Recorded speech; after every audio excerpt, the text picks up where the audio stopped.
Okay, I think we're going to begin, colleagues. We'll just we have a good number that have joined now, and we'll let those others to come on in, but we won't wait anymore to begin the process of the webinar. So I'd like to welcome you to today's webinar, the DT4E webinar on complementary labor mobility pathways in Europe and beyond, the lessons from displaced talent for Europe. It's a real pleasure for me to be joining the webinar.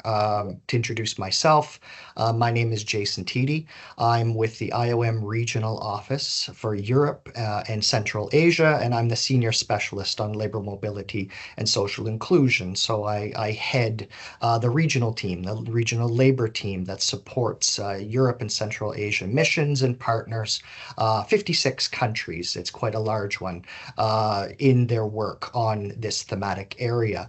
So today's webinar is to really highlight some of the great work that DT4E project has been having over the years, and noting that we're going into a second phase, so showing some significance and delivery, moving forward. The webinar, it's organized in the framework of the EU-funded and IOM Displaced Talent for Europe program, which has set the foundations for and piloted complementary labor pathways across Europe.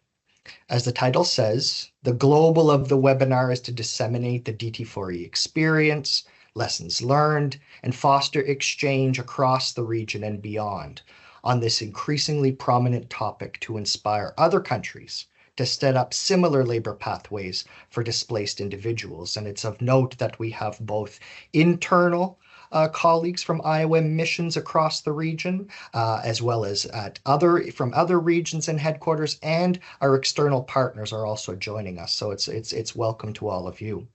But let's take a step back and really look at what is displaced talent for Europe. So what DT4E is really a complementary labor pathway, which enables people in need of international protection and who are currently based in Jordan and Lebanon to connect with employers and sustainably integrate into the labor market in various European countries. It's inclusive of Belgium, Ireland, Portugal, and the United Kingdom.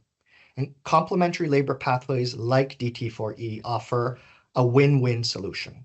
On the one hand, they provide access to long-term solutions for displaced individuals and ease limitations that displaced talents encounter in accessing the labor market in their current host countries, as well as to international labor migration. On the other hand, they contribute to addressing labor shortages identified in the participating country of destination. So just quickly looking at, we have a pretty good agenda from 10 really until about 11:30, and we're really going to try to stick to time, but I also will beg your indulgence if we're be a little bit flexible. So we have right now, of course, a virtual walk-in and introduction that I've provided. We're going to be moving to a presentation on EU policies on talent mobility and complementary pathways.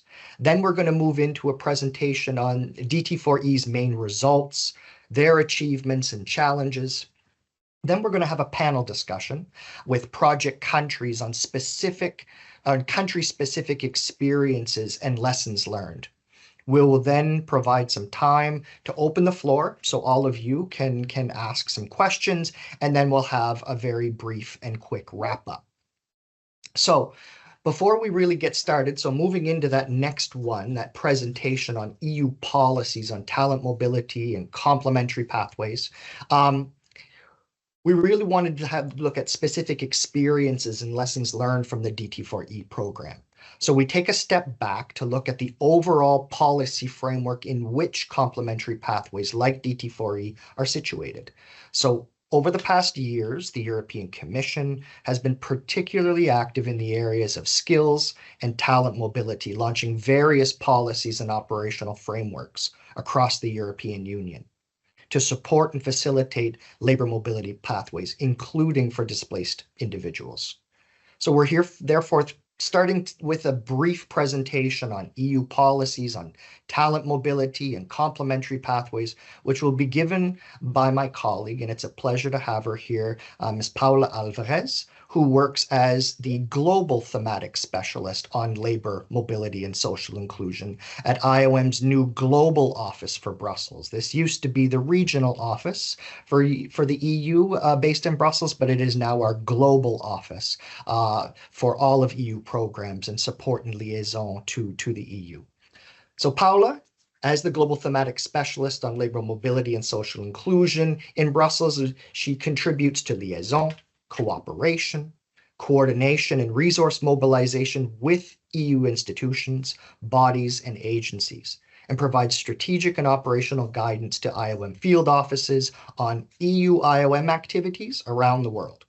Previously, she was the head of programming and research at IOM's Coordination Office for the Mediterranean and Migration and Development Specialist at IOM headquarters in Geneva. Paola has a PhD in anthropology and sociology of development, an MA in development studies, and a Bachelor of Education. So it's a real pleasure to welcome to the floor for the presentation our colleague Paola. Paola, passing the floor to you. Good morning, colleagues. Thank you, Jason, for that introduction. It's a real pleasure and honor to be here with you in this webinar, and I congratulate colleagues from DT4E for all the achievements thus far in this project. As Jason announced, I will briefly talk about some of the policies and frameworks that are in place to attract talent to the EU. So maybe I'll start with mentioning that one of the key, let's say, frameworks comes from the Commission recommendation in 2020 that calls for EU member states to support legal pathways to protection in the EU by promoting resettlement, humanitarian admission, and other complementary pathways. So I think this is, like a recommendation that has a weight on how this framework for talent mobility and especially for complementary pathways has developed and evolved in the recent years in the EU. So Luca, maybe you can help me with showing our next slide, please. It's very interesting how this framework has evolved since 2020, building on that recommendation, but also, for example, on the proposal of a new pact for migration and asylum. Even if this new pact on migration and asylum that was adopted this year, it's really mainly focusing on the internal dimension of migration management and asylum. It also has a reference to the, let's say, complementarity with what happens on the internal dimension and the external dimension. And on the external dimension, there is, I think, a very, wide consensus and acknowledgement of the fact that labor mobility in the EU is one of the necessary channels to address structural but also emerging skills and labor shortages across all skill levels. And in different member states, of course, there are different needs, but there is, let's say, an underlying acknowledgement of or recognition of these structural skills and labor shortages or even skills imbalances. So one thing to bear in mind is also that migration is a shared competence between the EU and the EU member states. So ultimately, it's up to the member states to decide on the establishment of labor pathways to their territories, but there are overarching frameworks in which this takes place in the EU. So to, after this introduction, I would like to delve a little bit deeper into these frameworks and policies and measures. So I think that we have in this slide three key packages or frameworks. One is the skills and talent package. It was announced through a communication by the Commission in 2022. And this is a communication that outlines some legislative measures, some operational measures, and some forward-looking measures in order to attract skills and talent to the EU. I think this is a significant framework because under the legislative frameworks, for example, there was a proposal for the revision or recast of the single permit directive. The single permit directive is the main framework for admission and for granting work and residence permits to third country nationals from outside of the EU. So the Commission was very aware that one of the key challenges on facilitating regular migration pathways are the complexity, the length, the cost of immigration procedures. So the single permit directive revision aimed at addressing some of these gaps that were identified by reducing, for example, the time frame in which this single permit is assessed and issued. The revision of this directive was adopted this year, so we are hopeful that some of the member states are already taking, several measures to implement these revisions, and they will come to application in 2 years, in 2026.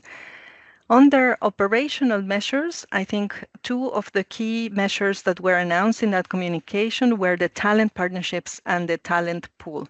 The talent partnerships are frameworks that promote cooperation with third countries to facilitate legal pathways for migration to work, to study, or to learn. So these talent partnerships so far have been launched with Egypt, Morocco, Tunisia, Bangladesh, and Pakistan, and 2 more were foreseen to be launched with Senegal and Nigeria. So several member states express interest in joining these talent partnership schemes with these priority countries that I mentioned, and then they start discussing about how to design the skills-based mobility schemes that put an emphasis also on skills development in the countries of origin, and then, of course, a whole mobility scheme for common sectors of interest between the partner countries and the EU member states that participate in these schemes. Another measure is the talent pool. The talent pool is a platform to facilitate recruitment of third country nationals from outside the EU to the EU. And this platform, there was a pilot during the crisis response for Ukraine. This pilot was targeting temporary protection holders from Ukraine, and it was developed on the basis of an existing platform that the EU manages through an agency that is called the European Labour Authority, and it's the EURES portal. The talent pool, interestingly, also in the legislative proposal, which is still under examination, it mentions that, of course, the talent pool would be open to candidates from third countries at different skills levels. There have been 42 occupations that are in shortage EU-wide that have been identified so far. And it will be open also to persons in need of international protection. So I think this is where we start seeing how the complementary pathways or displaced talents have been considered in these types of measures. Then in terms of forward-looking measures, I think the priorities were long-term care workers, youth mobility, startup founders for innovation.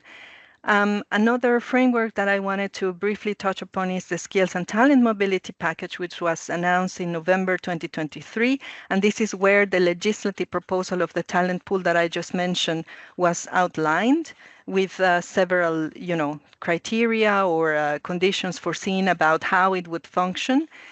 And along that talent pool legislative proposal, there was a recommendation on the recognition of qualifications of third country national. This is also because of a wide recognition of the criticality of the recognition of qualifications in order to facilitate safe, regular labor pathways to the EU and to attract and retain talent and skills. And there was also, along with those, with the legislative proposal and the recommendation, a proposal for a council recommendation on learning mobility, and this is within the EU. Then, lastly, I think on this year, and then again, building on this very wide recognition of the need to attract or to tackle labor and skills shortages in the EU, there was an action plan announced in March that it's aiming again at reinforcing these measures to tackle labor and skills shortages, for example, by promoting labor market integration of underrepresented populations in the EU labor markets, also supporting or enhancing skills development, training and education. Of course, one of the key areas is improving working conditions, but also supporting the facilitation of further intra-EU mobility for workers and learners. And again, we see one of the priorities, attracting talent from outside of the EU. I think all of these measures are also very much in line with other wider policies on, for example, the skills agenda, how to address skills needs for the digital and green transition, or even the European Green Deal and the industry strategy, which also call for this, strengthening of ways to build necessary skills to achieve the goals of those policies as well. So I will stop here because I think it would be interesting to hear if the audience has any questions thus far.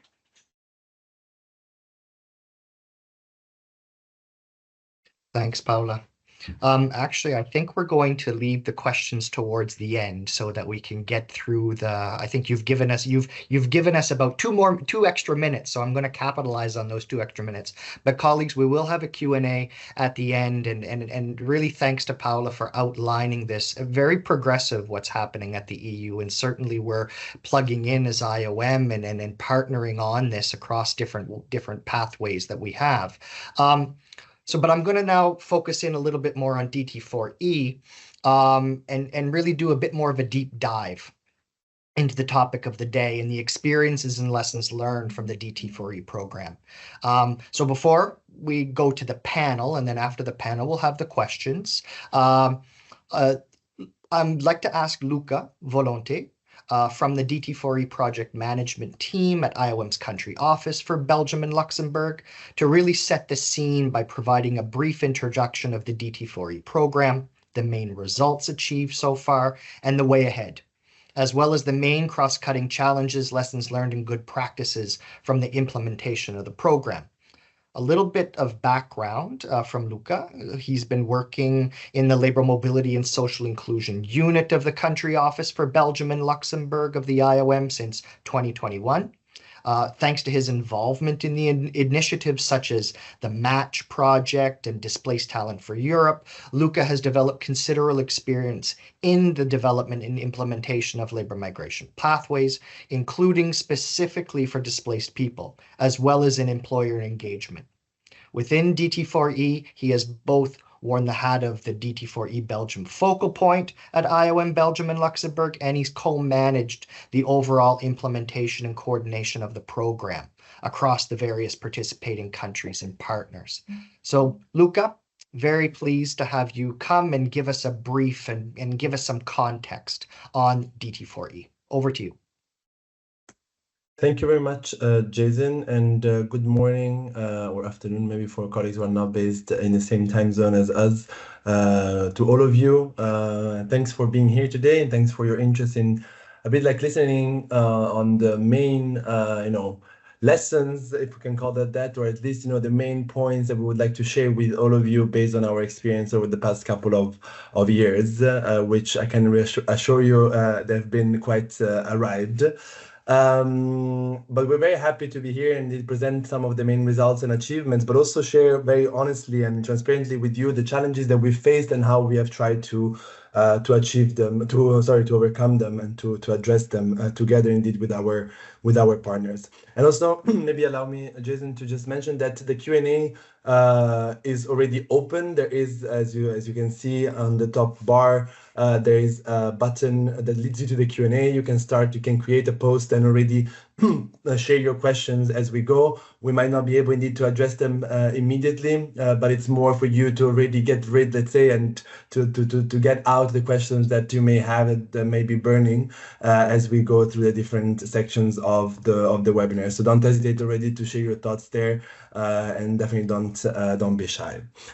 So indeed, my first introduction will be focusing on again a step back on the program as it is, the DT4E, Displaced Talent for Europe. And what you see here on the slide is both at the same time, I always say, our starting point and our mission, our vision. The starting point for a program like Displaced Talent for Europe is really the fact that we see, on one hand, a very large population, displaced population all over the world. At the moment, I think we have reached almost 120 million displaced people that live indeed across the world in displacement, so not in their have had to leave their homes because of war, because of conflict, because of political of crises and also environmental crisis, for instance. And because of this, they now find themselves in areas, in countries of the world where they're hosted, but they oftentimes do not have full access to the labor market, and then also cannot always be employed in the formal economy.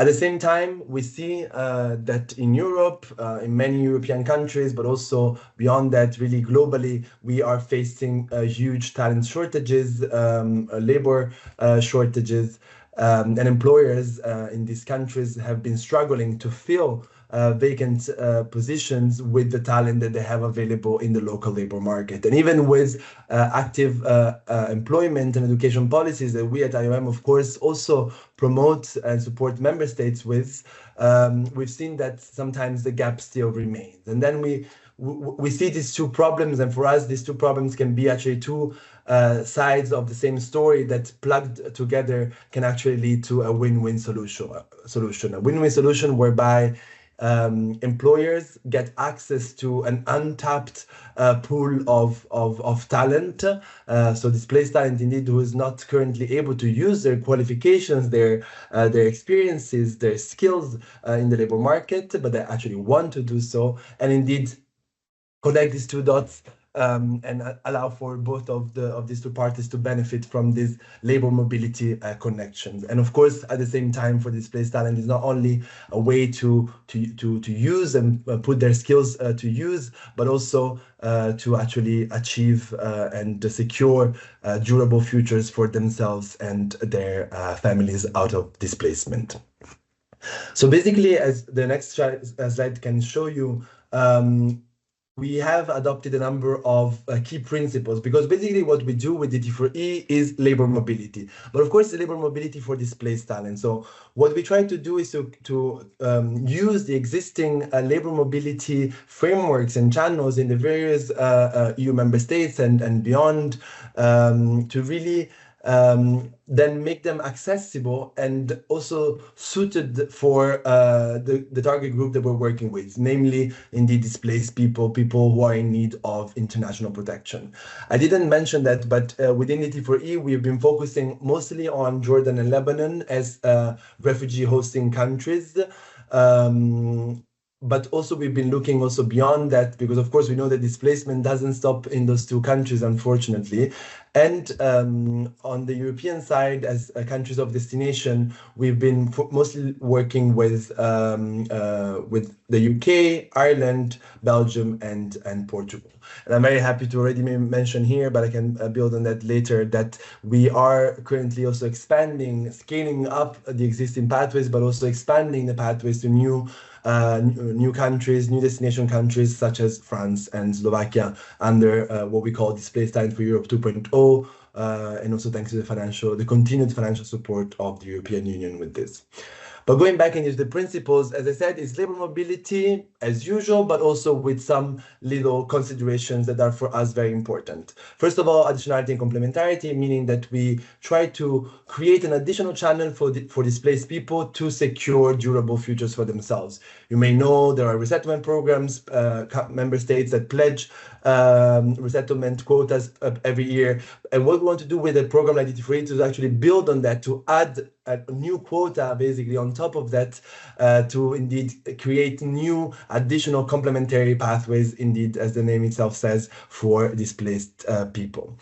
We, of course, want to ensure equitable access. We see that displaced people very often are not only, let's say, barred from local employment opportunities, but also from mobility, economic mobility opportunities. And with this program, we want to ensure equitable access to these opportunities to everyone, not only the migrant workers as we normally know them, but also indeed to displaced individuals. The program is very much employer-led. We always start from the needs of the employers in the countries of destination that we work in, and we really look at their needs. We really, practically, this means that we start from a vacancy, job descriptions that they share with us, and for which we go out and look for the best match with indeed displaced individuals that want to be part of this kind of programs. At the same time, and that's the other side of the medal, is that the program also remains very much talent-centered. We really put the best interest of the displaced talent, the displaced individuals and their families at the center of our program, meaning that we co-design these programs with them, meaning that we guide them throughout the whole process in making informed decisions about participating in this program. And that, of course, we try to ensure also that protection safeguards are in place, and that the solutions that we offer are really indeed durable for them and their families. And then last but not least, some more programmatic elements, cost sharing. We believe that indeed costs should be shared and borne by those who benefit from these programs, which is of course mainly employers, but not only. We really try to take a bit of a broader approach where costs can be shared across a whole range of stakeholders that indeed benefit from these programs. And indeed this leads me also to the last point, the last principle, which is the one of whole of society. We have within DT4E mobilized really a large array of stakeholders from the whole of society, meaning from the governmental side, but also from civil society, from the private sector, employers' organizations, chambers of commerce, as I said, then various governmental departments, but also then indeed various initiatives, grassroots and local organizations that work on integration, on language, etc., etc. In the next slide, I'm very happy to show you, without going into too much detail, the main results, the main achievements of the program. So our impact, as we like to call it in Europe. And this is really only within DT4E. DT4E has been building on existing experiences and initiatives. For instance, the Displaced Talent Mobility Pilot in the UK, and in that framework, even higher numbers have been achieved. Also, of course, in other destination countries. So what you see here is really only what we have achieved within DT4E over the past 3 years of implementation and activity. So you see 156 people have been supported in total through DT4E, and with that we mean actually talents, main applicants, and dependents who have been relocated to Europe. Relocated based indeed, of course, on a job opportunity. So main applicants have been linked with job opportunities in Europe, in the various destination countries. You see mostly it has been in the UK, and then also slowly but surely more and more also in Ireland and Belgium. And very often family members have come along, or as you see, some of them are still waiting for relocation. In some cases, we go for a staggered approach whereby family members only come after a few months, and also some talents, some main applicants are still waiting for their visa applications to be fully processed and for them to be able to travel to their destination countries and start working in Europe. And something that we also always are happy to and proud to share is that the retention rate, the global retention rate of these programs, so DT4E and any other complementary pathways, labor pathways specifically, is very high. As you see, it's actually 95%, meaning that 1 year after the start of employment, 95% of the people that we have matched are still in the same job, in the same position with the same employer, which is something that we also oftentimes use as an incentive and as an argument in favor to convince employers. On the next slides, also just a breakdown of the work that we've done in terms of employee engagement and outreach, but also more in general mobilization of the whole of society. On the left-hand side, you see we did a massive effort in terms of employee outreach. Maybe we can unpack that during the panel. And we managed to mobilize really 63 employers in the 4 destination countries who showed interest and shared vacancies with us. This resulted into 121 vacancies that we collected and we processed through the program. So for which we did sourcing, shortlisting, for which we facilitated recruitment processes. And out of these 121 vacancies, we managed to fill 21. But as you saw before, for some of these vacancies, employers actually recruited higher numbers of candidates, so groups of candidates, which allowed us indeed to achieve the 156 total people supported that was mentioned in the previous slide. And last but not least, you see here that more than 110 governmental and civil society organizations have been mobilized in various ways. We can talk about it maybe in the panel, looking at the country-specific experiences, but with national stakeholder groups, national steering groups, bilateral advocacy meetings with counterparts. But it's really like, it shows you that it really takes a village. It really takes a whole range of stakeholders to make these kind of initiatives work. Because of course, at each stage of the pathway, pre-departure, relocation, post-arrival, also in the design phase, you need to plug into and to tap into the various expertises and mandates of different organizations and partners.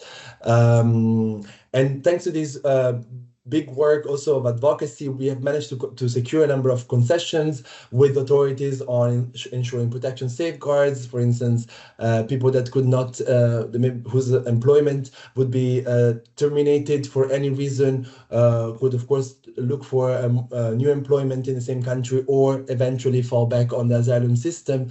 And that's why, of course, since we've been working with Displaced Talent, they are in principle allowed to enter this system as well. In some countries, especially the UK, we've managed even to secure fast-track visa processing, a dedicated desk and focal points to work on the applications for displaced talent, and indeed also ad hoc flexibility on documentation requirements for the different visa schemes that we use in each of the participating countries. And then I have 3 more minutes to share some main lessons, which I've listed very briefly on this slide. First of all, of course, we have been facing quite some big regulatory and policy barriers. I think that's no secret already. As you may know, economic migration and economic migration frameworks in the various member states in Europe, but also beyond, I assume, can be quite restrictive. There are quite some very heavy requirements in terms of documentation, in terms of qualifications, specifically also for regulated professions. And of course, we are aware at the same time that many of our talent may not have all the documents at hand because they had to flee, they had to leave their diplomas behind, maybe they couldn't finish their studies in the same way, they never managed to collect the papers. And of course, because of this and in light of this, we have decided and we have really invested heavily in advocacy efforts with authorities to, first of all, at least secure some kind of understanding for this situation, but also in some cases where we could, to also secure concessions and flexible approaches when looking at these issues. This we've not done alone. I really want to stress it. It was not IOM going around and talking to the government, but really the setting and setting up these pathways, setting up and implementing these pathways has been done with our partners, our formal partners. We work with TBB, with Fragomen, with Fedazio, with IMA, and some of these will also have to take the floor in a second during the panel. But beyond this, really, we have mobilized actors from the governmental side, from the NGO side, and from the civil society more in general, and also indeed, of course, from the private sector. And with this whole of society approach, only with this whole of society approach, we've managed first to set up complementary pathways, to design the pathways, adapt the current existing frameworks to indeed the target group that we're working with and to the objectives that we have set for ourselves. But also on the other hand, you need then to roll them out and to really go out there and match displaced talent with job opportunities and facilitate their relocation and integration in their countries of destination. Employer engagement has been key, but also probably one of the biggest challenges. Many employers have shown interest in principle, saying, oh, this is an amazing initiative, an amazing opportunity, we're open for this. But then we went to a big funnel. Maybe we managed to reach really with social media and various communication campaigns more than 10,000 employers, but slowly but surely only a few of them would show interest, only a few of them would actually show continued interest and really then end up sharing vacancies. And that you've seen, it's actually 63 employers that shared vacancies with us to process indeed through the program. So we have started very early, but it also takes a lot of time to secure the trust of the private sector. We are not maybe their standard, their traditional interlocutors, and so it also takes some time for us to ensure their trust and to really secure this kind of trusting relationship and buy-in indeed on the side of the employers.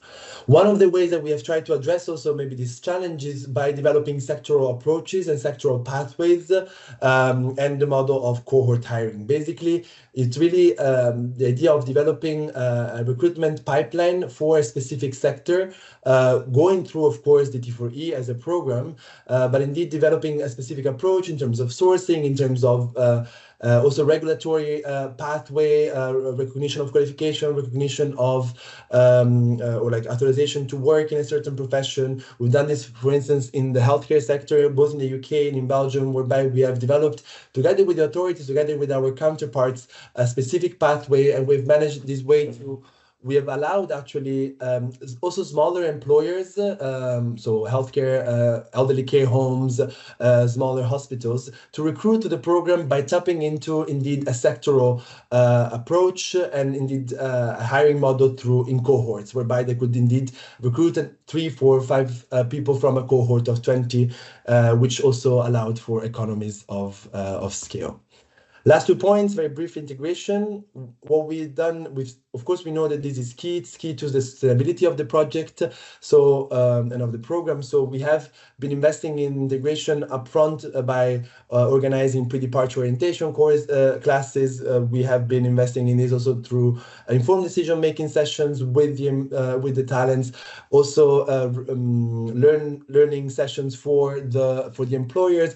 So really, both pre-departure and after and post-arrival, we've been investing in integration very heavily. We have developed integration methodology, support methodology. But one of the main challenges, and maybe I'll talk about it in the panel, is the challenge of housing. I think this is something that we've been encountering in all of the destination countries that we worked in. And last but not least, the question of cost sharing. This is key for us to ensure scalability and sustainability. But it's also literally the $1 million question, because there are, of course, some fixed costs, some costs in terms of structurally setting up and implementing these programs, and then there are the operational costs of linking, matching employees and talent, supporting their integration, and all of these costs who can support them. Of course, we've had some financial support from the European Union, which has helped us to set up this program. But to ensure sustainability, how can we make sure that various stakeholders across the whole of society take up some of this cost, depending on the role, on their mandate, and indeed ensure the sustainability of this program. So this is, I think, something that we want to work on also in the next years. And as I said, the way ahead is for us bright in the sense that we are going to scale up and expand this kind of programs throughout Europe. And so we look forward to also working with all of you, anyone who wants to learn and to further implement these kind of initiatives also beyond the current focus in terms of geographical focus. I'll stop here, and sorry, Jason, for taking a few more minutes, but I'll hand it over to you. Thank you. No, not a worry. Thanks very much, Luca. We have to get that across. This is the nuts and bolts, the context, the meat of what we're talking about with DT4E. So thanks so very, very much for taking us through. Colleagues, we're going to head into the panel. And then after the panel, there will be a Q&A session, and then we'll finalize for wrap up. So thanks a lot for sending in your questions into the Q&A as well as in the chat. We'll also open the floor up for verbal questions that you might want to have. So it's time to open up for the panel discussion and hear from the DT4E project partners about their specific experiences in different countries and destinations in Europe. It's in fact, while the program and the underlying principles are the same across all the participating countries, the design of the specific pathways, as Luca said, as well as its rollout, had to be adapted to the local and national contexts. And the panel will allow us to discover a bit more about these specific experiences and lessons learned. I'm going to present quickly the panel so that you are aware. Of course, we have Luca, who's going to be staying with us, whom I introduced before, from DT4E team. It's a real pleasure to also welcome Holly Asquith from TBB, Talent Beyond Boundaries in the UK. Holly is the head of the UK programs at TBB. She's worked in the humanitarian sector for a decade across both Australia and the United Kingdom. And she's worked in startups, large charities, NGO buildings, and contributing to initiatives that integrate refugees through meaningful employment opportunity. Holly currently leads the pioneering Displaced Talent Mobility Program in the UK, and that sees skilled migration visa pathways enhanced and expanded for equitable access to displaced people worldwide. Working with government, the private sector, and international organizations, this innovative program has seen over 500 refugees benefit from the complementary pathways to the UK. So it's a pleasure to welcome Holly, and I've been hearing so much in my new role here about TBB, so I look forward to hearing what's going on. Finally, our final panelist, and certainly not least, is Ángel Bello Cortes from Fragomen in Ireland. Ángel is a partner in Fragomen's Dublin office and oversees a large team of immigration professionals, which assists a diverse client base comprised of multinational corporations, local global SMEs, startups, and private clients. Ángel has 20 years of professional experience in Irish immigration and citizenship matters. On behalf of Fragomen Ireland, he has been involved in the setup and rollout of the DT4E pathways in Ireland, as well as other complementary pathways initiatives. Likewise, I've had the pleasure of engaging with Fragomen, but the team from New York. So it's a pleasure to see another part of the Fragomen team coming. So note that the panel, it's going to last about 30 minutes, colleagues. In total, you'll have I'm going to have to be a bit strict with the time. We have about, say, 3 minutes per question. So it's really punchy, right? And I'll try to get through the number of questions, but I'll adapt the questions as we move forward. And as I said, for the audience that's in attendance, please keep writing down your questions, hold them for when we open up at the end. So colleagues, let's begin on the panel. So the first question is, how can countries who are interested in setting up legal pathways benefit from your experience in DT4E? What are the key elements for a good start? So Holly, I'm going to pass it to you. So from the UK experience inspired by other DT4E countries, sharing on healthcare pathways, for example, peer learning through study visits, in addition to robust methodologies shared with new countries. So please, 3 minutes for you. Great, thank you so much, and thanks for having me here. Yeah, I guess for some context, the UK programme was quite lucky in that we had actually secured our pilot in 2021 with the Home Office, so sort of prior to DT4E launching, and we had welcomed some of our first healthcare arrivals. So, you know, we did have some learnings, and we were always happy to share them. I think for project teams interested in setting up these pathways, firstly, it's about asking the questions, has this been done before? What obstacles have there been? And how were these overcome? So when you're speaking with new stakeholders, with new you know, authorities, being able to draw on examples and where concessions have been made is really, really powerful. I think also within project teams, ensuring that regular meetings and shared learnings are part of the process. In particular, as labour mobility sort of expands worldwide, we're often working with the same private sector partners. So I think that's another example of where sort of sharing learnings on how we've worked with Accenture in the UK versus also being able to share that partnership with Accenture Belgium, with Accenture Ireland, you know, really helps to move the dial. As mentioned, healthcare. So in the UK, we've actually now welcomed over 270 healthcare workers. So we've had a lot of learnings through those processes. It was quite clear early on in the DT4E project that other country partners were going to be looking at healthcare as an industry in, you know, high demand with labour shortages. So with Belgium, for example, we actually set up a study visit. So this was over 2 days online. And this was so that rather than just learning from the project team, so IOM, TBB, Fragomen, it was about opening up for stakeholders who had been involved in the healthcare programme in the UK to share learnings directly with the new stakeholders and authorities interested in implementing that in Belgium.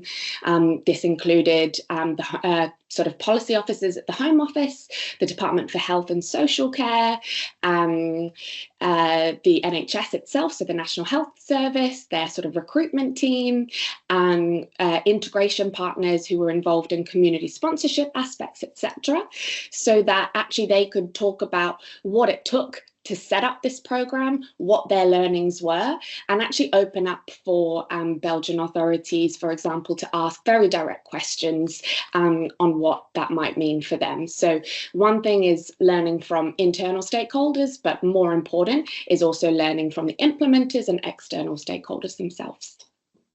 Thanks, Jason. Thanks. Yeah, cheers. Thanks, Holly. Ángel, I'm going to turn to you. Really, under this question, you know, important to really design these legal pathways before you start hiring, no? So over to you for your intervention, about 2 to 3 minutes, please.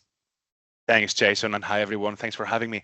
Yeah, absolutely. I suppose, I mean, getting the sequence of events right from the outset is key, and that's something that we probably learned the hard way in Ireland. But yes, I suppose you need to understand, I suppose, what you're asking for, and let's say whether the existing framework for, let's say, work permits and visas can work with maybe a few minor concessions on the side, or whether you need to completely, you know, start from scratch and devise a specific labour pathways visa. Thankfully, that was not the case for Ireland. We are blessed with a fairly streamlined immigration system that is not document heavy. So we were able to put something together fairly quickly based on the existing framework. So I suppose that's the first step, you know, understand how this is going to look like and what you may need from the government in terms of concessions. But I think it's also very important as project partners that you divide and conquer, and that you play to your strengths. And this is key, because again, something we learned the hard way. I think, and this will depend on the jurisdiction, you know, different partners will have different, let's call them superpowers, you know. In Ireland, I suppose what worked well was, you know, that, for example, we in Fragomen, we had the technical expertise. We also understood what could be achieved in terms of government concessions and what would not be achieved. So we were able to bring that to the table. TBB, on the other hand, were able to draw from their huge experience worldwide in terms of other programs and, you know, ideas, I mean, stuff I never thought about myself, you know, as to what could have worked. And that was fantastic. And then finally, IOM and UNHCR, they were able to get us into a room with the relevant stakeholders. So I suppose it was the sum of all of these superpowers that made it happen, you know. And I suppose, because I guess, I mean, in Fragomen, we have excellent relationships with government officials, but again, perhaps not the right government officials in the context of this sort of projects, you know. So again, working together with TBB to design the pathway. And I remember a very long meeting with Holly and Marina and others from TBB in our Dublin office, which was extremely productive, you know. And then we were able to go back to IOM and say, hey, look, this is what we think will work. This is the sort of concessions that we need. Can you get us a meeting? And we'll pitch this. And it worked. And I suppose I spent my life, I suppose, dealing with government officials in the Department of Justice and Enterprise in Ireland, and I was truly amazed and very pleasantly surprised to see that literally 10 minutes into that meeting, they were offering us everything that we needed for this pathway, which was fantastic. Thanks, Ángel. Different words. I like your words. We sometimes say comparative advantage. I like superpowers better, so I'm going to use superpowers with you. That's much appreciated. Luca, I'm going to turn it over to you. And you talked about this, you know, getting the employers there. So you know, Ángel's talking about the governmental side, but really we need to convince those employers and other stakeholders to step into the project from the start. We need that co-design, that co-creation and buy-in. How do we go about it? Yes, thank you, Jason. I think that's indeed one of the key elements that we've seen, and that one of the elements that you can never start too early with, actually, I would say. I think it really, even, of course, Ángel mentioned that you need to get the sequence right. Of course, you need to have a solid pathway to offer to employers for recruitment. But at the same time, to shape that pathway, you also need to talk to employers, understand what their needs are, understand what their demands are, and also what they're struggling with exactly in terms of a regulatory and legal framework. So what we've done indeed is that, and actually we've done it for employer outreach, but also for a number of other topics, we have indeed reached out to stakeholders to really get input on their needs and their also expectations from a program like DT4E, from a complementary pathway, labor pathway, indeed in Belgium, to really get their input to really co-design something that would work for the different stakeholders involved at different stages of the process, and to really indeed with this in mind, then also step and you know go to the and talk to the authorities, to the different governmental counterparts, to make sure that the framework that we have in place would be indeed on one hand, of course, meeting the needs of the target group that we're working with, so displaced talent and their specific circumstances, but also the needs of employers and all of the other stakeholders that that one needs to have on board for these programs. And I mean, how it's really by exploiting, if I can say that, all the connections that our organizations have. Of course, we're partners. I think we can also talk about partnerships in a second. But of course, IOM has its own networks, TBB has its own networks, Fragomen has its networks, and each of our partners have their own network. And we really mobilize each of us our own networks, and in that network, you try to identify those ambassadors that would help us spread the message and also mobilize other stakeholders in turn to create this critical mass, indeed this support, which will also be very helpful in our advocacy efforts towards the government to really show that there is a critical mass behind this program, that there are needs, and that we need also their cooperation and support in addressing these needs. I'll stop here, but I can talk more to this later in case. Thanks a bunch, Luca. So I'm gonna go on to the next one. I'm looking at time, and I want to make sure we have enough. We've been talking a lot, so let's go to the second question, and then we can open up to the audience. So, what are the most common barriers? This is the main question to the panel. What are the most common barriers you encountered? How did you manage them? And so, Ángel, I'm bringing you back into this, and from a legal perspective. Barriers faced in Ireland or other countries. What would be your response? I think in terms of barriers, I suppose it's twofold. Number one is in terms of getting these applications off the ground? Does the system allow for that? And the likelihood is that probably not from the outset. So as I said earlier, you'll need to understand what sort of concessions you might need. So for example, in Ireland, we were lucky in the sense that the work permit process didn't really need any tweaking. It's not document heavy. They don't ask for apostilled educational certificates and none of that stuff.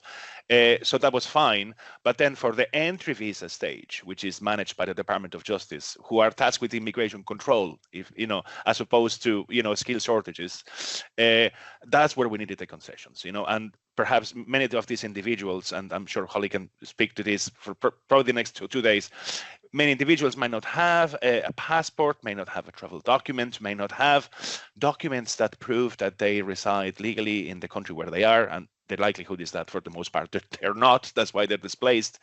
So it's in relation to, I suppose, documentary evidence necessary for those visa applications. So those tend to be the most common challenges. I suppose then another challenge might be how novel this concept is, and that perhaps employers might look at this and say, well, is this charity? What are you trying to sell me here? And I think the most effective way of approaching this is, look, this is international recruitment. Assuming that you have a pathway agreed with the government, my personal view is how you should pitch this. Look, this is going to look like any other hire that you are effecting as a talent acquisition professional. They just happen to be displaced individuals in Jordan, but in terms of the process, it's going to look effectively the same. So I suppose it's breaking, I suppose, those prejudices and those preconceptions. This is international recruitment at the end of the day, and this addresses critical skills shortages. In Ireland, I suppose thankfully, we didn't have main challenges in terms of convincing the government of those concessions and getting this off the ground. The main challenges, I think, relate to issues the country has generally, mainly housing and infrastructural deficits, which not only impact this collective, but any other overseas hire as well. So I don't think there are specific challenges vis-a-vis displaced labor mobility, if that makes sense. But again, I remain extremely positive because I know the government is taking fairly meaningful measures to address our housing shortage and infrastructure deficits, and I would expect the number of hires under this pathway to increase in the coming years, particularly now that we have a proof of concept that works. And in fact, the very first employer that hired in Ireland was a government agency, the HSE, who are deeply involved in this. The future looks bright, I like to say. Excellent. Thanks very much for that, Ángel. Luca, bringing you back, and a kind word on the regulated professions, employer engagement, and the cost sharing side, please. Thank you, Jason, and I hope indeed with my intervention now to also address already some of the questions that I've seen in the chat regarding indeed maybe some specification on the sectoral approaches and on qualification recognition. As Holly mentioned, already in the UK, there was a lot of interest for the healthcare. There was a first pilot started with the NHS, but I'll let Holly speak to that maybe in a minute. But of course, we from Belgium looked at that with a lot of interest and really inspired us to do something similar for Belgium. But of course, we couldn't just translate it to the Belgian context because every country, of course, has its own framework in terms of qualification recognition, in terms of regulating access to certain professions, specifically indeed in the healthcare. So we had to indeed look at the framework, study the framework, and based on the experiences in the UK, try to see what we could somehow transpose and translate into the Belgian context and what we had to indeed maybe do differently. And with sectoral approach, we mean really indeed looking at a sector, specifically regulated sectors with high needs, and indeed, as I said, studying the framework and then going to talk to the relevant stakeholders to develop a specific pathway, a specific model that would work in that specific sector. So, for instance, we identified, we saw that in Belgium, the recognition of diploma takes at least 9 months. So it's a very long process. So we thought, okay, but that's necessary, of course, for people to be able to then be to access the profession in Belgium. At the same time, we also know that diploma recognition very often will never be granted in full. It will only be partial. So people upon arrival may have to cross-qualify and re-qualify as nurses, as Belgian nurses with a Belgian diploma before they can actually work at that level. So we created a two-step approach, for instance, where indeed our candidates first would be able to start as healthcare assistant, and after complementary training on the side of part-time work could actually access the profession as nurses. So to really gain back the qualification that they actually already have and that they studied for. So, and all of this, and at the same time, the 9 months before departure that I mentioned for the qualification recognition, we really try to make the best out of this. We have a competitive disadvantage, if I may call it that, compared to the UK or Ireland, which is, of course, the language. To practice as a nurse or as a healthcare professional in Belgium, you need to speak either French or Dutch, the main languages in the country. And of course, you know, most of our displaced talent that we work with do not speak this language. Maybe in some cases French, but definitely not Dutch. So we had to, of course, use these 9 months to invest in the preparation of our cohort, indeed, by offering language classes before departure and ensure that they would have the necessary level upon arrival to also register as healthcare professionals and get the work authorizations as healthcare professionals. And all of this indeed really would have not been possible without the support and the cooperation of different stakeholders along the way. So for this, we actually work together with a non-for-profit organization that reunites a number of healthcare employers, and that indeed is very open to the idea of ethical international recruitment of healthcare professionals. They already had a model. We took that model, we reworked it together. We reworked it together with a healthcare, a nursing school here in Belgium that indeed then foresaw the training before departure, the training post-arrival. So all of this really we've done collaboratively with these stakeholders, and indeed the conclusion for this, for a sectoral approach, what we mean is really developing with the stakeholders from that sector, developing a sub-model, a dedicated pathway for a certain profession, which can indeed include pre-departure training, post-arrival training, post-arrival support, and implement it with them, with all of our partners, so that it can actually work indeed for that specific sector and to address the specific regulatory barriers also maybe of a specific profession or type of profession. I'll stop here and hand over maybe to Jason and Holly. Thank you, Luca. And indeed, to round out the panel, it's a pleasure. Holly, come on back in, and I'm going to group 2 questions. So can you talk about the value of hiring through cohorts to scale and convince employers and looking at costs, and then maybe transition that into the importance of pre-departure and post-arrival orientation, support on the ground in collecting documents for visas, navigating the process. Final panel words to you. Sure, great, thank you. I think, so we know that one of the demand-led barriers for scaling this up, in particular where we're looking at that in the UK, is the high cost of recruitment and sponsorship, and sort of lack of support for settlement and integration in terms of kind of government funding. So we have definitely taken an approach of cohorts. That is where we ask employers who are going through the process to hire a minimum of 2 candidates. Our maximum cohort has been 60, so 60 coming through for the NHS. That means that employers get the benefit of sort of cost savings where you have purchased they've obtained a sponsorship license. There is a cost to that. So whilst you're going through that process, you may as well get more candidates out of the end goal. It also has the secondary benefit of integration and sort of candidates going through that process together. So that means that they support each other through the sort of mobility phase, and then also integration. I'll jump to the second bit of the question, about the sort of journey and kind of pre-departure, post-arrival. I think the first step is what we call IDMs, the informed decision-making sort of step, and that is where once a candidate receives a contract, it's really important to actually, before they accept that offer, to go through and explain the contract with them and not make any assumptions that they're definitely going to take that offer.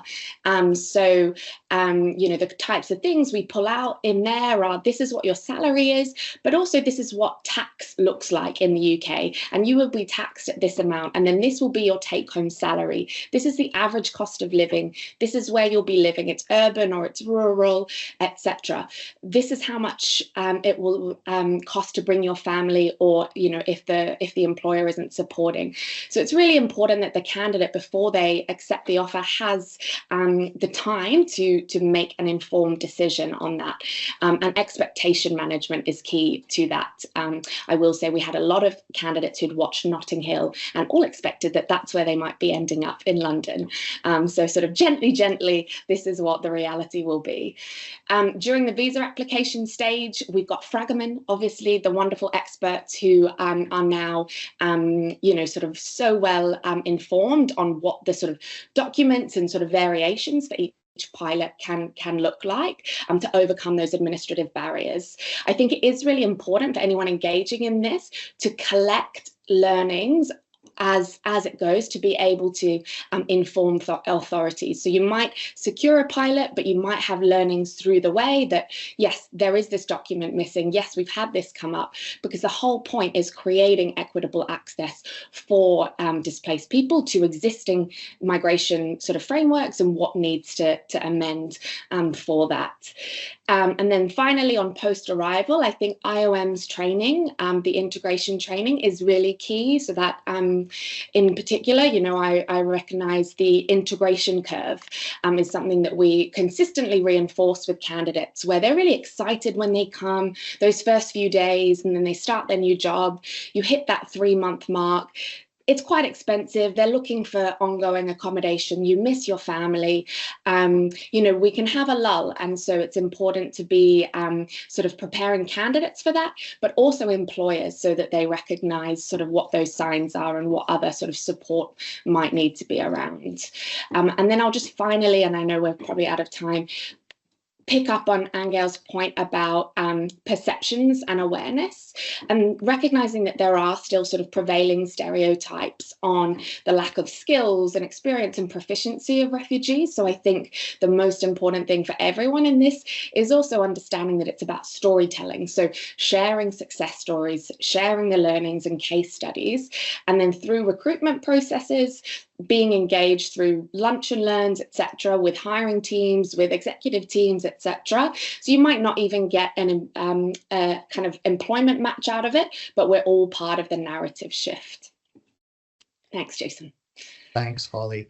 Thanks to all three of the panelists, you know, for coming in and providing your perspectives. I mean, at the end, takeaways, colleagues, look, we do have a global race for talent, right? And we need to really find innovative ways through partnerships, you know, and this is a great example of, I think, of a lovely partnership that I'm learning more and more about and really enthused about in my role here in the region, and it's really leveraging, and I'm going to echo again, Ángel, the superpowers. I like that of each really to put the best foot forward. This is an example of a proof of concept. We have something that works, and it's going kind of from strength to strength. But I think what's important to recognize is it's also quite complex, and it's learning by doing and figuring it out. And so we will be looking to the DT4E and a couple of the other pathways that we've established, you know, perhaps complementary pathways, more specific, just, you know, direct labor mobility type of pathways and skills mobility partnerships. But it's going to take a whole host of partnerships and interventions for us to kind of address some of the labor market deficiencies and needs that we see and really make it that win-win. Well, I'll even add a third win, right? We want that employer to win too. We want the migrant to win, governments to win, society to win. So thanks a lot, colleagues. I'm going to open the floor up now. We've got, we're not doing too bad. I think we're just 3 minutes over the mark that we have to see if there are any questions. One of the, maybe as you think about it, please raise your hand. I'm going to maybe open the Q&A first before we have people come in. So we have Christina Court, who asks, could you also share some of your experiences in working with the countries of first asylum, like Lebanon, Jordan? What worked well here? What were the main challenges? Would somebody, I don't have to who, I think the panel will have to see who would like to come in. I'm happy to get started, but I guess maybe Holly, you would like to add more. And also, I want to point out that today we've really indeed like focused on the countries of destination, also because we knew that our audience was going to be mostly indeed based in the European and Central Asia region. But of course, we could have at least an equally long webinar on the countries of sourcing side. And we had at the conference, for those of you who attended in September, we actually had a full panel dedicated to this. And I see actually also a colleague from IOM Lebanon in the call. So in case there is anything that you want to add from that perspective, please do. I think what we have seen, of course, is that it's very important to have a presence on the ground, to have the support on the ground to make sure that we can roll out these kind of pathways also indeed from the countries of sourcing perspective. Both IOM and TBB have indeed a presence specifically in Lebanon and Jordan. But of course, we are also looking at expanding our reach in these programs to other countries. So luckily, IOM is present worldwide, and TBB is also, of course, looking at more sourcing countries. So I think this one important point is really presence on the ground to ensure the proper support along the whole journey. I think maybe in terms of challenges is that we and maybe Holly, you can talk about it because I saw a question also in the chat. We work through the talent catalog, so it's a platform that we use indeed for people to register and connect with employment opportunities. But it's also true, of course, that when we receive vacancies from employers tend to be very demanding. They have very specific ideas of what they want, the kind of profiles, the kind of skills, the kind of qualifications.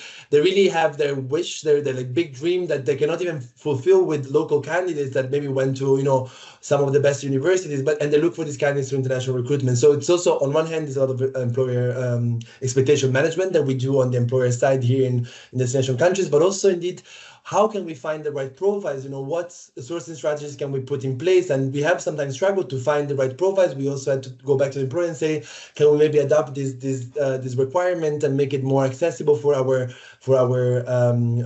candidates? And what we've been looking at also specifically with IOM Lebanon, and we want to do it more and more, is really how can we actually already upfront work on capacity building, upskilling of the candidates that we work with. Not all of them maybe will be selected for employment opportunities, but it is worth to invest in their capacities and the capacity of displaced populations and also local populations more widely, to make sure indeed that we create a pipeline also of talent for the pipeline of vacancies that we have been creating and collecting here in Europe. So we do it already partly in this train to hire or hire, train, move models, so sectoral approaches, but mostly we do it for people that will already be selected for some job opportunities. But maybe we can look at it even more broadly and do more bigger, larger upskilling programs in countries of sourcing, so that we can eventually also fill this pipeline as I mentioned. That would be my first two thoughts regarding this. Holly? Yeah, I think Luca's covered most of it. I guess the only thing I would potentially add is again just sharing sort of context information with employers. So that lunch and learn piece we do, which is sort of reviewing CVs and interviewing. It's about saying, if there are gaps on a candidate's CV, this is why, or things to look out for. And if they're doing remote recruitment, again, if they might need to have their camera off, or if you need to use a tool which uses less internet bandwidth, etc. Just sort of preparing employers for that process. But we haven't found sort of huge barriers. And I think that the word of mouth piece now, where we have had so many candidates coming from Lebanon and from Jordan, and sort of them sharing that sort of experience with candidates still sort of going through the process, and we have buddies, etc., has really sort of supported. Thank you. I'm going to move to another question. I mean, we're talking, a lot of them are focusing on employers, and I think it's a really important one. I look in the chat, not in the Q&A. There's a chat there also about, I think you've addressed the first part, which is the involvement of employers in this. But there's another part to that, which is the financial aspect. Are our employers pitching in to some of this? And I think this goes back to, Luca, to what you said. And this kind of, so there's that question, but I'm going to add the one from Ansham, who's with UNHCR, our colleague in India. And he says, one of the challenges we face while implementing labor mobility pathways is the skills and qualification recognitions as per employer needs in third country. Could you share some agencies or ways of how this could be addressed? So that's a bit of a two-parter for you. Whoever. I can start with the finance one. Ángel might have some points as well more broadly on international recruitment, but we look to align this as a company would pay for international recruitment anyway. So we ask for, employers have to pay for the costs of the visa. That's standard, as they would if they were recruiting someone from Australia, etc. The employers have to pay for a one-way flight, and we ask for the employer to pay for temporary accommodation. We do ask for a bit more than they might typically pay for another recruit, in that we typically ask for 3 months of accommodation rather than a sort of standard 2 weeks to 4 weeks, recognizing that candidates come with little to no capital, and those upfront costs can be a challenge without that sort of extra support. So I suppose the answer is yes. Employers contribute financially quite significantly, depending on the destination. That is where, at least in the UK, we see more room for sort of government to be providing additional sort of settlement support that currently falls on employers predominantly. Ángel, I don't know if you'd have anything else on finance. Yeah, no, I'll broadly agree. And again, it'll depend on the jurisdiction, because again, there might be, jurisdictions where, housing is not terribly expensive and there is plenty of it. Whereas in my jurisdiction, employers actually, many employers, in fact, pay 2-3 months of accommodation to international hires independently of origin. You know what I mean? So again, it will depend on the jurisdiction. But I suppose, to your point, Holly, I think the way to pitch this is like, this should not look terribly different to any other international hire. Although, depending on the destination country, there might be, let's say, an enhanced employer contribution. Yeah. Thanks, colleagues. Luca, do you want to come in on the qualification side, please? Of course. I think what we have seen, at least in Belgium, but I think it's mostly confirmed in other jurisdictions as well, is that in practice, qualification recognition is really only a requirement for regulated professions. For most other professions, of course, employers, set out their requirements in their vacancies, a bachelor in engineering with 5 years of experience or something of the kind, right? But they don't necessarily request for this qualification to be formally recognized as equivalent to the Belgian, Irish or English ones, right? Like UK ones.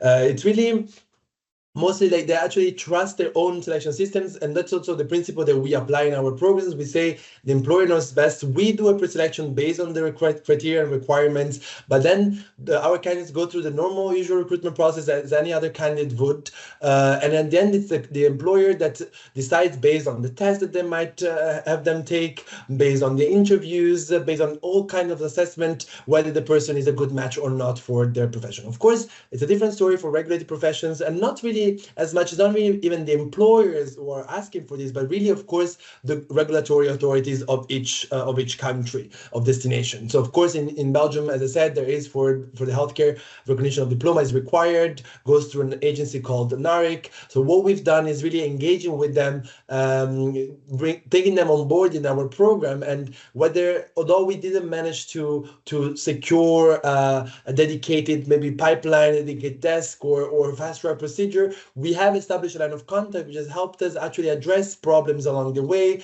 They knew whom to contact, that we could mediate, we could intervene, we could support, and this has helped us actually ensure a somehow smoother process in terms of recognition. So this is really what we've done. I think the cooperation is mostly at the level of the country of destination with the regulatory authorities, but and I think it's also an interesting practice that we should look more and more into. And also this is also a link to the initiative that I was mentioning that is being developed by IOM Lebanon in terms of also developing upskilling programs. In the framework of these upskilling programs, it would be very beneficial to work also with education institutions in the countries of sourcing to make sure that the curricula in those institutions is already much closer, much more similar to the one in the European countries of destinations, for instance, to make sure also that in terms of recognitions, chances will be higher that the recognition will be granted in full, or if not in full, at least that the gap will be much smaller and the cross-qualification required will only take maybe a couple of weeks or months instead of maybe 2 full years. So I think that there's also a lot of potential there to work with the countries of sourcing in terms of smoothing or easing this process at the end of the journey. And just to comment really quickly on that with a practical tip, I suppose. I mean, when it comes to professional qualifications, I suppose what worked for us was, I suppose, first to identify, well, which occupations, which sectors are going to require a sort of national qualification. We'll say healthcare is a prime example, you know. My practical tip, stay away from that from the outset. I suppose what worked for us was focusing on those sectors where qualification recognition is not an issue. Say, for example, IT. Develop the pathway, be able to prove that the pathway works. And then once you've established that, then you can go back to those professional bodies and say, hey, this works. Can we get now concessions from you? Which is what we're doing in Ireland with healthcare now. But I suppose had we approached the healthcare sector from the outset, I feel it would have been a bridge too far. So I suppose start with, you know, achievable sectors, if that makes sense. Thanks, colleagues.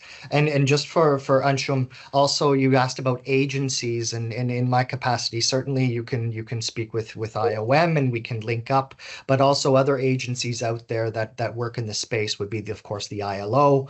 And we've had some really lovely involvements with UNESCO on their qualifications and work that we do under skills mobility partnerships, another type of pathway that we work at. So these are some of the agencies, noting the UN country teams that we could do. I'm going to indulge us because I wish to have the third question, and maybe we could quickly address it. I just don't want to leave it out. From Sarah Ahmed. She says, IOM Indonesia supports persons of concern, mainly from Afghanistan. Most of them are young and have some skills ranging from heavy machinery, finance, IT. How can we tap into this labor mobility pathway as their wait has been on average 10 years to be resettled, right? These protracted kind of situations. I would like to discuss further with Luca, of course, and anyone else in the team presenting today. So maybe some final words of inspiration to Sarah on how do we leverage this across the globe? Maybe I'm going to go Holly, yeah, and then I'll go to Ángel, and then Luca, you can come on in. Yeah, just to say that we talked about DT4E being sort of Jordan and Lebanon, but actually any displaced person worldwide can register on the talent catalogue. So we should pop a link in the chat, and I'll do that in a moment. We have had a lot of sort of Afghan candidates in Indonesia actually access the complementary pathway for labour mobility to Australia. So we do have, there is a pilot in Australia as well. So I think the first thing is have candidates register on the talent catalogue and keep their skills up to date. This is the tool that is used for matching. So it's a fantastic software, and the more information is on there, the more we can do relevant matches. There's also increasing opportunities for autonomous access, and that is where candidates themselves are identifying opportunities, potentially contacting employers or going through a process of securing jobs but then coming to these programs for the administrative support that they then need to go through. So there's definitely opportunities, and I'll pop them in the chat. But yeah, Luca or Ángel. Yeah, I'll echo that. And in fact, I suppose we at Fragomen in our UK office, we've hired 2 paralegals last year who happen to be from Afghanistan. So to Holly's point, it's really about ensuring that those individuals register with the talent catalog and take it from there. But I suppose country of origin doesn't necessarily have to be an impediment. Luca, I'm going to add to you on your final word, the one from Mohammed as well, which is, what's the typical time frame? We always get this, right? How long does it take to set something like this up? So maybe you could address both of those in your answer. Thanks. Yes, great. Thank you so much. I didn't want to raise my hand. It just happened. I was looking for the mic button. No, thanks a lot. I think I'll just I leave it to what Holly and Ángel said on indeed expanding to other sourcing countries. I think they covered it very well, and we're very happy as IOM to really also help it make it more structural. So please reach out if you want to further continue the conversation on indeed the process.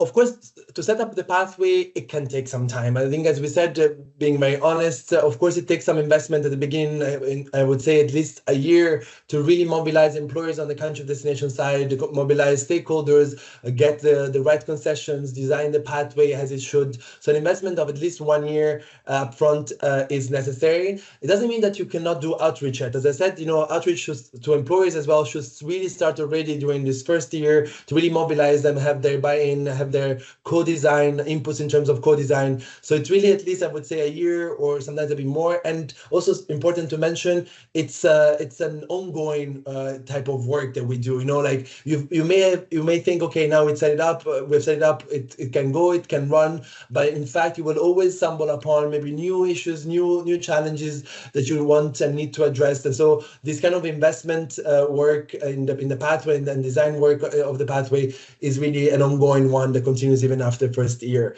But then in terms of really operational terms, when you receive a vacancy, of course, there is an investment or turnaround time which is required to secure the interest of an employer. It can take from 2 weeks to maybe 3 months. We've seen also with multinationals, that we try to convince and get on board with our program. It has taken us even more than that, even sometimes 1 year, because of course they're what we call slow burns. We know that there's a lot of potential because there's big numbers that we can get, big volumes that we can get through them. But of course, they also have very multiple layers of approval that they need to go through to get something that is sold internally, right? So there is a first turnaround time in terms of employer engagement. It can be 2 weeks up to maybe also again a year, but most likely around maybe 1 or 2 months in the most cases. Then we have around 1 month on our side, 2 to 4 weeks, depending a bit on the vacancy to shortlist the right profiles and present them to the employers. Then it's up to the employer to carry out the normal recruitment procedure. So I would say, again, 2 to 4, sometimes 6 weeks. And then the visa processing starts. This varies a lot. The lead times vary a lot across destination countries. The UK is very fortunate. They have a very fast track procedure. So even in turnaround of 48 hours, you may have already a visa, which Holly probably echoed this, can be even too fast for us to be able to arrange all the logistics in time. But then you have the opposite in Belgium, where this sometimes in the beginning of the program is actually could take even up to 9 months. Now we're down to 4 to 6 months, which is already for us much shorter, much more feasible. So this really depends per destination country. So I would say 1 month, 1 or 2 months employer outreach, 1 month shortlisting, 1-2 months for recruitment, and then per country a different timeline in terms of visa processing and arrival. Thanks, Luca, very much. Colleagues, it takes us to the end. And I really wanted to thank all of you for participating. I'm quite impressed. Look, I've do many of these. We had, I think, a max of around 70, mid 70s. We still, they're tapering off, but it was still at the high 60s. So we kept everybody.